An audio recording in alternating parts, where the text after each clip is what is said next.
tayo dinala ng mga paru-paro. Kaya nakakasigurado kung nasa loob ng bahay na ito ang aking anak. Kumuha ka nga ng mga paid mercenaries, ha? Ilan po, ma'am? I don't care how many. Basta masuyo nila yung buong gubat kung saan sila pwede nakatira. Kuya Inigo nagpatakas kay Mariposa. Sinungaling ka! I'm telling the truth, okay? Mahal na mahal ni Kuya Inigo si Mariposa. Pinatakas niya sa Mariposa kahit against sa gusto ni tita. Kayo po ba, Aling Aurora? Bakit po kayo nahiwalay sa inyong anak? Sa tingin niyo po ba, iniligtas lang ako ng mga magulang ko noon, kaya nila ako nilagay sa truck? Hindi ko alam, anak. Sa tingin ko po kasi hindi yun ang dahilan eh. Malaki ang tungkuling nakaatang sa atin. Kailangan nating hanapin ang mahal na prinsesa sa mundo ng mga tao. Kailangang hindi malaman ng mga tao na tayo mga parowa. Titingnan ko muna yung lugar na sinabi sa akin ng aking anak. Huwag kang aalis. Bantayan mo ang mahal na reyna. Nagkatampuhan daw kayo ng iyong ina. Ayaw niya ho kasi maniwala sa akin na kaya ko ng sarili ko. Niisip lang niya ang iyong kapakanan. At naiintindihan ko siya. Kung nagkapalit kami ng posisyon, ganun din ang gagawin ko. So have you given up sa paghahanap mo dyan sa parawan na yan, kaya bumalik ka? It's you who should give up, Mommy. Wala na si Mariposa. Hinahanap ka pa rin ni Rosana. Mas maigi na nandito ka na. Tago sa mga naghahanap sa'yo. Wala ka rin magawa, no? Ano pa kasi talaga yan? Patunod to para ma-alerto ako kapag may parating na kalaban. Alam mo, mabuti pa, tutulungan na lang kita. Na, Hindi, kaya ko na. Ito, mukhang madali lang eh. Hindi, kaya ko na. Kaya ko na nga Hindi, eh. kaya mo na yan.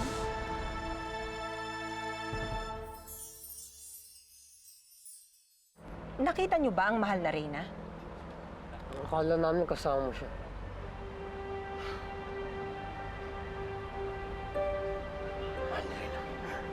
Ayan na po ang mahal na Rina. Mahal na reyna, saan ho kayo nanggaling? Kumuha ako ng mga prutas para kina Mariposa. Dahil kay Mariposa, nilagay niyo ang buhay ninyo sa panganib. Talia, hindi sila tulad natin na maaaring mabuhay na gamit lamang ang ambrosya. Pero napakaraming gamowa sa gubat. Nag-iingat naman ako. Pero umalis pa rin kayong nag-iisa. Sana man lang nagpasama kayo sa akin o kaya dito kay Hamil. Huminahon ka. Nandirito ako, ligtas. Sa susunod, hindi na kayo maaaring umalis ng nag-iisa. Ikaw ang mahal na reyna. Tungkulin ko ang pangalagaan ka.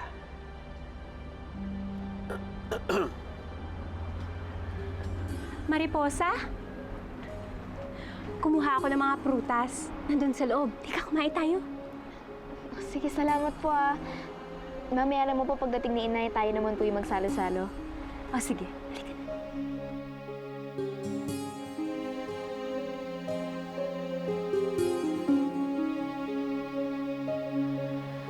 Alam mo, hindi lang ako kulang sa tao, hindi kita tatanggapin eh. Pero marunong ka namang manahi, kaya makakapagsimula ka na bukas. Maraming salamat, Mrs. Benitez. Ako siguradong matutuwa yung anak ko kapag binalita ko sa kanya to. Sige, bukas, alas 8 ha? Opo. Huwag kang malilate. Hindi po. Sige. Salamat po.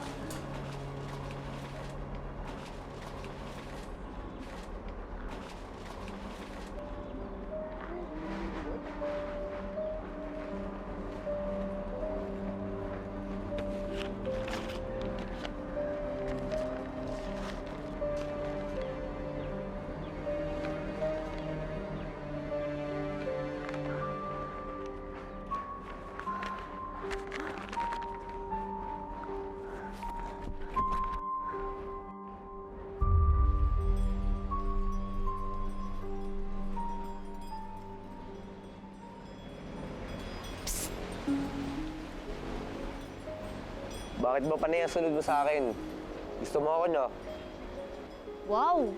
Kapal ah! Aalokin lang sana kita nitong prutas na binigay sa amin ni Aling Aurora. Sobra kasi ito para sa amin ni Inay eh. Nasa inyo na lang yan. Hindi naman ako makain yan eh. Teka, ano nga bang kinakain mo? Nyo, hindi ko kayo nakikita kumakain dito eh. Ano? Ba't ka ba tanong?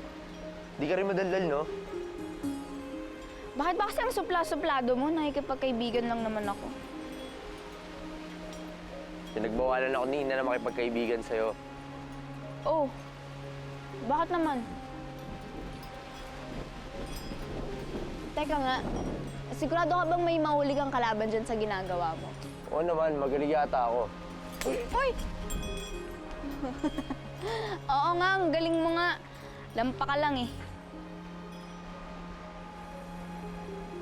Gusto mo ba ng mangga? Oo, bakit? Kasi pagka di ka umalis, babatuhin kita eh. Pag mas inasar mo pa ako, mas lalo ako magtitigil dito. Sige, susubok kita sa nanay mo. Ayun na siya, oh.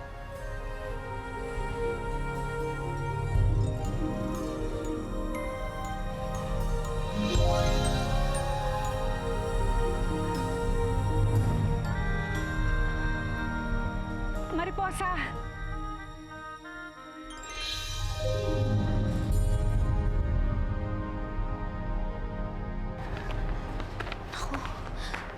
Nay, tama po yung kutob ko. Pati kayo pinapahanap na rin ng nanay ni Inigo. Ang ibig sabihin, hindi ako pwedeng lumabas? Paano na ako makakapagtrabaho? Eh, yung kakainin natin. Paano tayo mabubuhay, anak? Nay, huwag po kayong mag-alala. Hindi po tayo magugutom.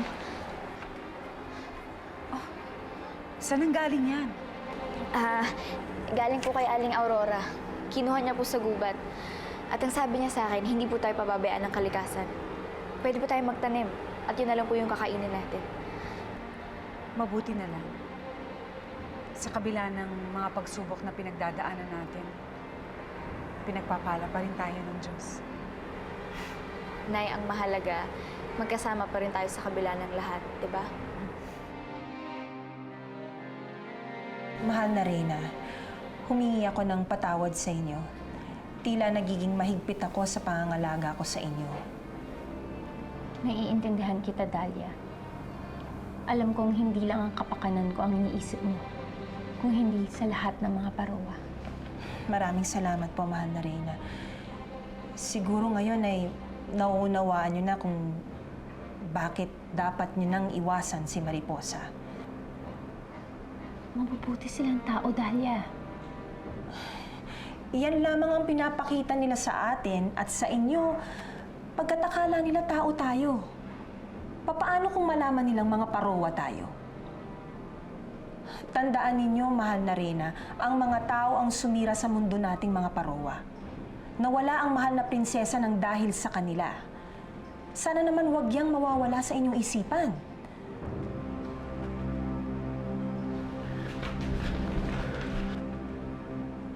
O Hamil, tila humahangos ka. Nakita mo na ba ang mahal na prinsesa? Hindi, Dahlia, pero tingnan niyo itong nakita ko.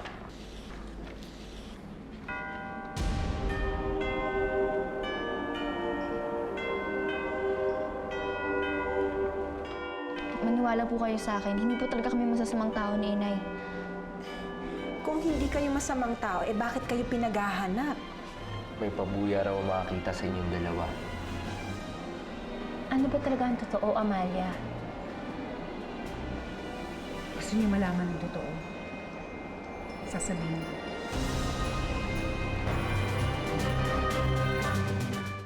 May isang mayaman na babae na gustong agawin sa akin ng anak ko.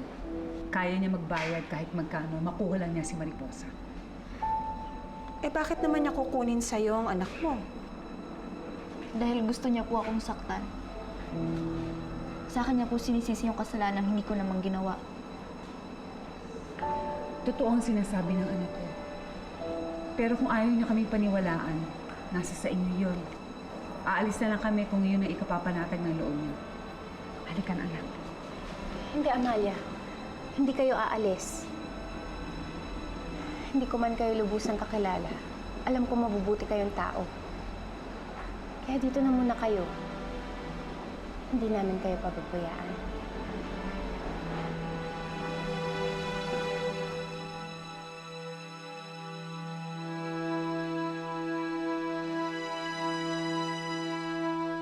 Umalis na ho kayo. Hindi naman po namin sasabihin sa inyo kung nasan si Mariposa eh. Ikaw ba kausap ko, ha? Hindi, di ba? Nanay mo. Kunin mo ng pera, Presi. Hindi ko kailangan ng pera mo, Belen. Ay, nako. Sigurado ka? Malaki-laki maitutulong nito sa inyo. Hindi na kailangan sumakay ng barko ng asawa mo. Alam mo, balita ko nga, madalas daw, bigla na lang lumulubog yung mga barko ngayon eh. Naku. Tsaka, alam mo, kailangan mo lang naman ituro sa akin kung nasa ang kapatid ko at ang ampon niyang parowa. Bakit ko naman gagawin yan?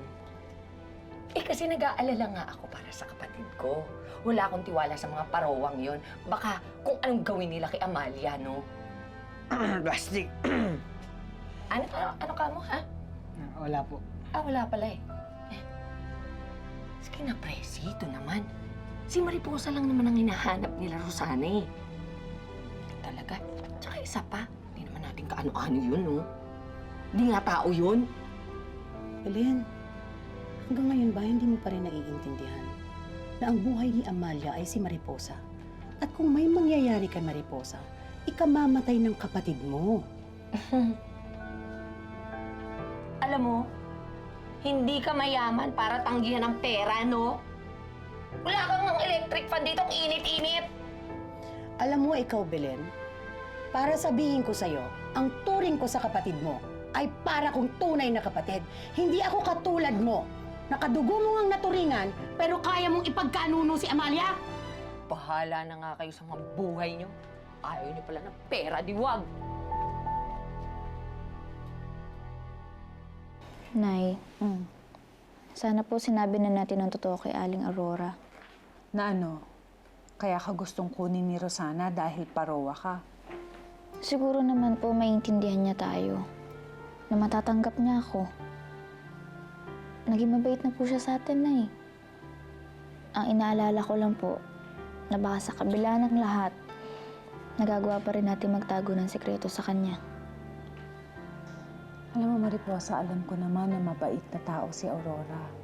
Pero sa panahon ngayon, dapat doble ang pag-iingat natin. Maraming tao dyan nasisilaw ng pera. Kaya hanggat maaari, dapat itago natin yung sikreto mo. Dapat walang makakaalam.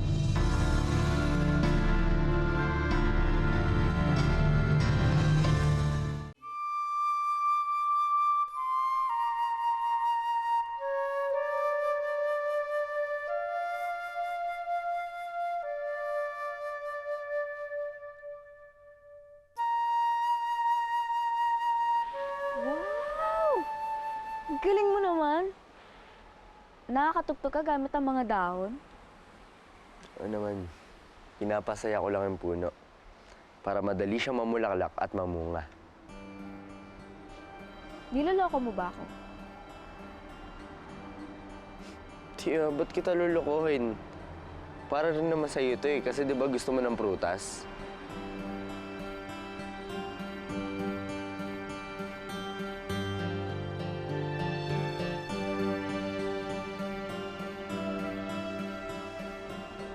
Uy, saan ka pupunta? Wala pa namang bunga yan. Magbabantay ako. Titignan ko kung gagana ba talaga itong ginawa kong pang-alarma. Sama ko. Huwag na. Sungit naman ito. Bala ka nga dyan.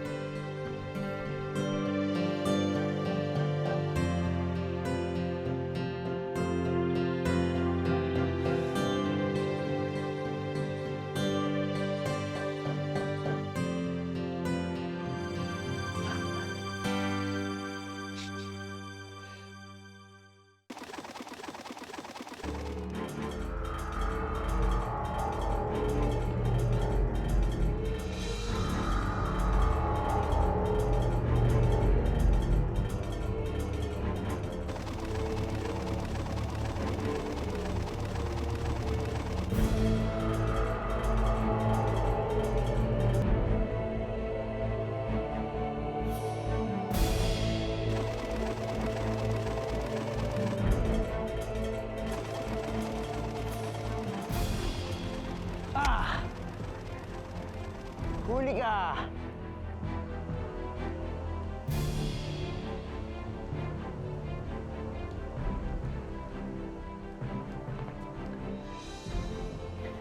Wala ka nang kawala gumawa. Aray, tama na! Ano ginagawa mo, Rasul?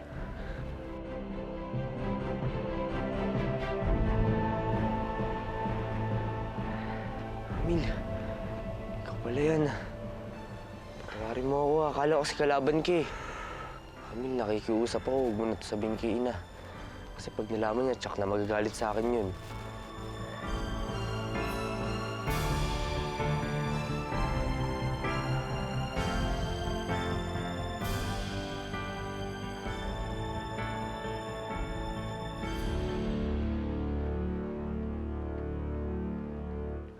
Mabuti naman po at walang nakakita sa inyo kanina sa labas. Naging maingat naman ako, anak. Tsaka huling labas ko na naman yun eh. Sa tingin ko, sa mga pananim nating ito, hindi na tayo mauubusan ng pagkain. Camille, ano ba talaga nangyari sa'yo at nagkaganyan ka? Wala ko to, Dalia. Anong wala? Hindi pwedeng wala yan.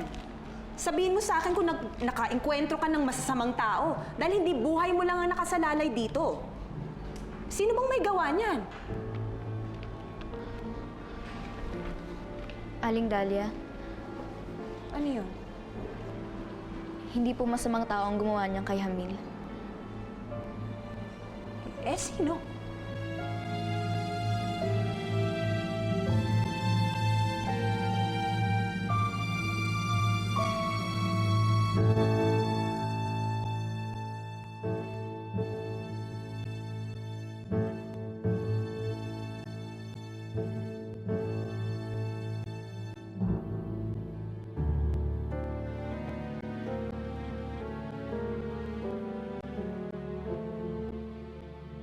Rasul, ilang beses ko bang sasabihin sa'yo na huwag mo na kaming pakikialaman?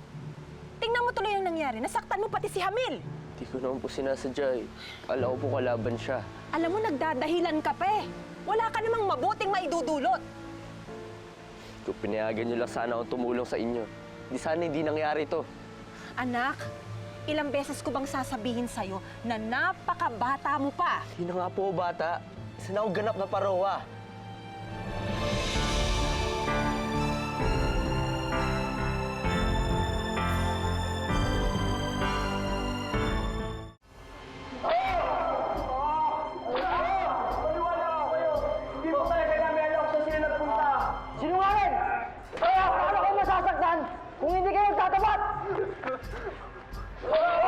Parang awa niyo na!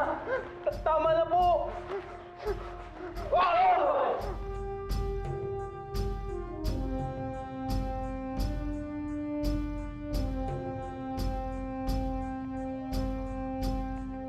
Wala talaga nga amin. Matitigas po talaga sila. Mahal na rin. Kilala ko si Aurora. Kabisado ko ang lambot ng puso niya. Hindi niya matitiis sa mga naiiwan niyang kalahi. Babalik siya. Tuloy mo lang yan.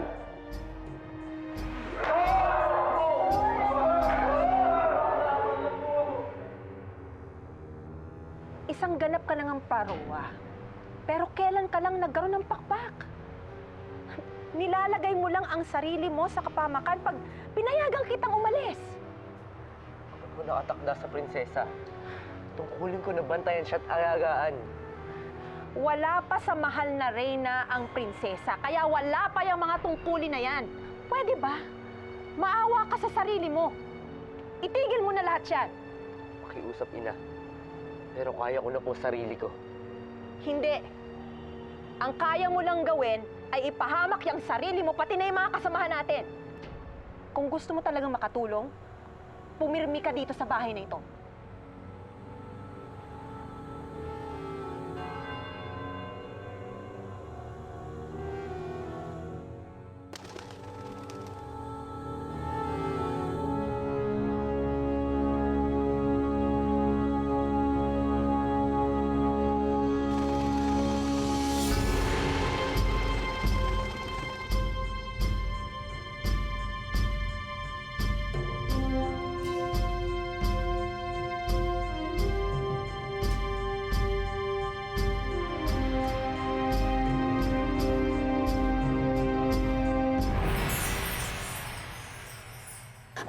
gising.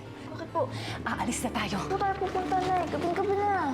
Anak, sa malayo, sa gubat kung kinakailangan. Wala na akong silbing reyna. Wala pa akong silbing ina. Sabi ni Dalia, dito na yung bahay ni Rosana. Inigo, hindi ako masama. Sila ang masama. Kung ako sa'yo, tigilan mo na yung kaibigan mo. Kalimutan mo na may kaibigan kang parawa. Hindi titigil si Rosana hanggat hindi nauubos ang lahi natin.